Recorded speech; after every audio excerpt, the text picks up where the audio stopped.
So this is the Easy Butler. It's a countertop appliance accessory. It fits, as you can see, if you have kitchen cabinets in hard to reach places, it conveniently fits right underneath your kitchen cabinets. And I use mine for my coffee maker all the time.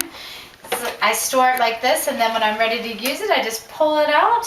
It's just such a nifty little device. Or if you have heavier items such as your food processor, you just stick that underneath, and as you know, food processors are really heavy.